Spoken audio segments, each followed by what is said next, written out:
துன்பம் வந்தாலும் நான் கலங்கிடவே மாட்டேன். என்ன துன்பம் வந்தாலும் நான் கலங்கிடவே மாட்டேன். யார் என்ன சொன்னாலும் யார் என்ன சொன்னாலும் நான் சோர்ந்து போக மாட்டேன்.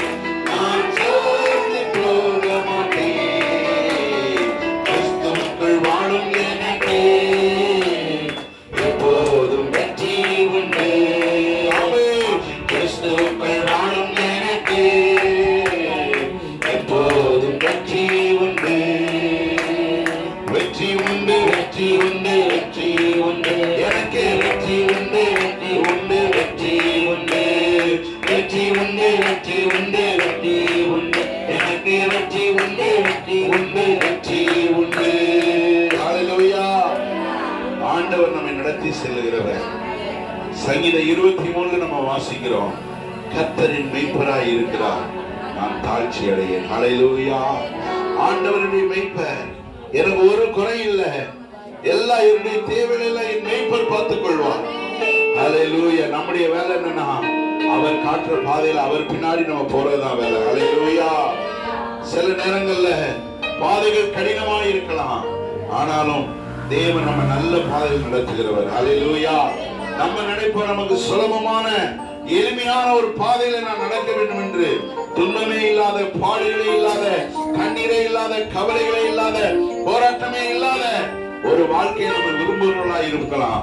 ஆனா ஆண்டவர் எந்த வழியில நம்ம நடத்தினா, எந்த வழியில நம்ம கொண்டு போனா நம்ம நல்ல ஸ்ட்ராங்கா உறுதியாக இருப்போம், பயம் இல்லாமல் இருப்போம் என்று நம்முடைய ஆண்டவருக்கு தெரியும். ஹல்லேலூயா. சொல்லுங்க ஹல்லேலூயா.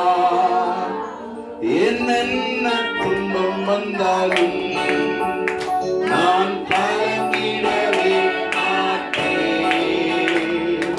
என்னென்ன துன்பம் வந்தாலும் நான் கலங்கிடவே மாட்டேன். யார் என்ன சொன்னாலும் யார் என்ன சொன்னாலும் நான் சோர்ந்து போக மாட்டேன். கிறிஸ்துவுக்குள் வாழும் எனக்கு எப்போதும் வெற்றி உண்டு. கிறிஸ்துவுக்குள் வாழும் எனக்கு எப்போதும் வெற்றி உண்டு. வெற்றி உண்டு, வெற்றி உண்டு, வெற்றி உண்டு. எனக்கு வெற்றி உண்டு, வெற்றி உண்டு, வெற்றி உண்டு. வெற்றி உண்டு, வெற்றி உண்டு, வெற்றி உண்டு. எனக்கு வெற்றி உண்டு, வெற்றி உண்டு, வெற்றி உண்டு. ஹல்லேலூயா. ஸ்தோத்திரம். எல்லாரும் ஆண்டவரை மகிமைப்படுத்துங்க. ஆண்டவரே, நீர் மெய்ப்பராய் இருக்க வேண்டும். உம்முடைய சத்தத்தை கேட்டு வருகிற ஒரு ஆணாக நான் இருக்க வேண்டும் ஆண்டவரே. ஹல்லேலூயா.